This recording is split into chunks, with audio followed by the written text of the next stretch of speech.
Want to start using the Roku mobile app, but not sure how?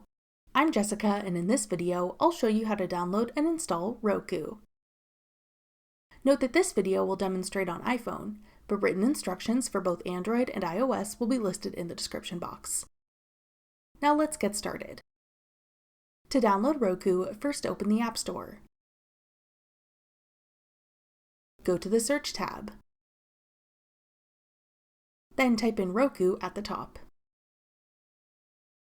Tap Roku when it appears in the search results. Then tap Get. If prompted, use Face ID or enter your password to confirm that you want to download the app. Wait for the installation to complete.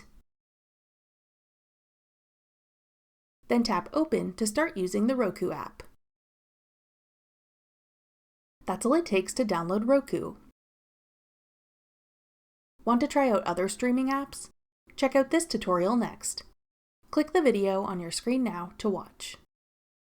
Thanks for watching. If you found this video helpful, we'd love it if you'd hit the like button below and subscribe to our channel. We put out great new tech tutorials like this one every day.